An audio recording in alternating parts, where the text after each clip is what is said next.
So this video is introducing pinhole cameras and what they are. So a pinhole camera is a simple device. You draw a diagram of it. What you've got is a tube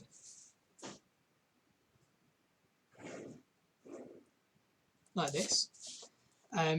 This is made of black plastic, and at one end you've got a piece of card or something opaque with a very small hole in it we call the pinhole. And on this side you've got a screen. Have I got another colour I can use? Nope. You've got a screen made of something like tissue paper. So sides, black plastic. This we'll call tissue paper. And the pinhole is at the front. I won't...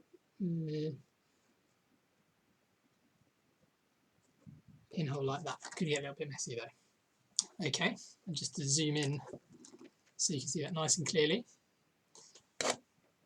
Tissue paper, black plastic, pinhole. And that is about as simple as it gets. Now, if I show you an actual one, here we go. And what you've got is some tissue paper at this end. This is your sort of black plastic tubing. That's a piece of black card at the end, and what you'll see on the front is a pinhole. Okay. In fact, this one has two pinholes. Normally you'd only have one. I'm going to cover that one up. So pinhole there. Now,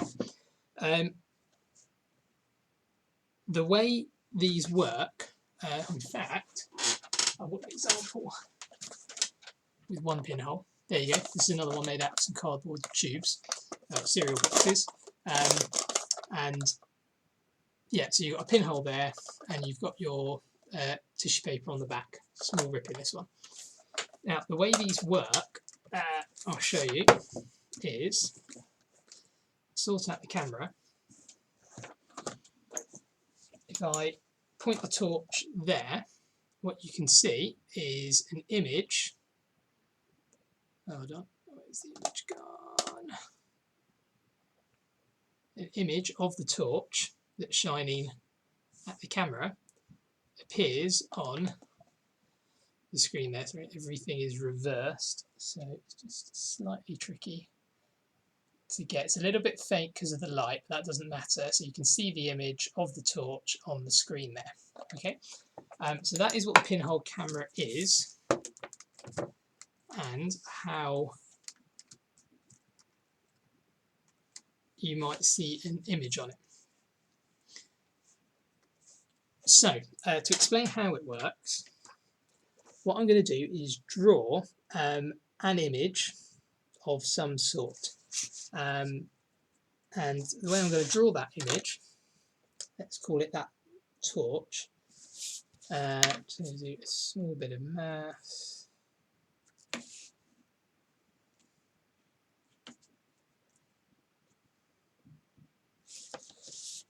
There. So I'm going to draw the torch as an arrow there. Okay, there's a reason that I'm drawing it as an arrow. So this arrow is representing the torch. So if I was the torch, I would be there, the light would be on, and it'd be shining at the camera. Okay, so I'm going to call this the object. And in this case, it is the torch. It is emitting light. Now, light rays from the bottom of your object go through the camera and arrive at the tissue paper at the back. And because it's a light ray, I'm going to draw an arrow on it. Light rays from the top of the object, now here's a little trick. The light rays need to cross in the middle. So actually I'm going to line up using that middle point, and then connect the ray that way.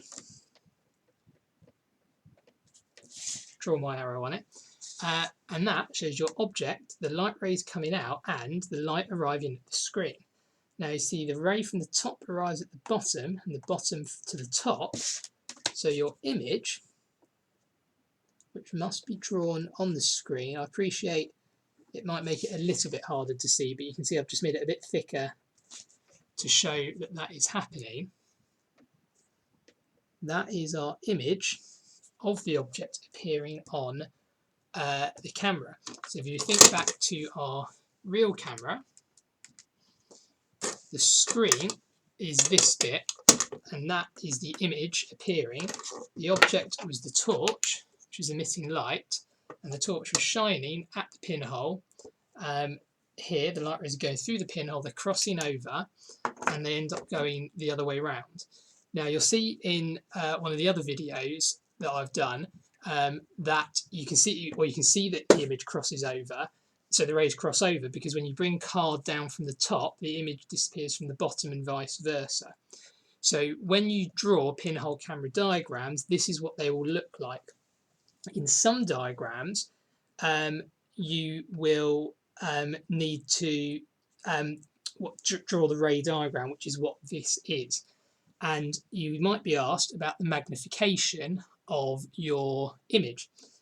If the image is larger than the object, it is magnified. If the image is smaller than the object, then it is diminished. So you can make the image larger and smaller based on where the object is. And if you think about it, if the object was brought closer, the light rays would be at a steeper angle, so you'd get a larger image. If the object was very far away, sort of over here somewhere, then you get much shallower angles and you get a smaller image. So you can start to think about how the distance of the object from the camera might change things. The other thing you can do is change the length of the camera, and we'll see that as well. So if you increase the length of the camera, the rays will spread out more and the image will get bigger. And if you make the camera smaller, so if I sort of actually use my hat, if we use the ruler, make the camera smaller, if the camera ended there, you can see that the image would be smaller there. So changing properties of the camera can also change the properties of the image. So there's two ways of investigating this. You can make your own version and have a little go, or there's a version on paper that we're going to do a little bit later. That is an introduction to what pinhole cameras are, and how to draw them as a diagram.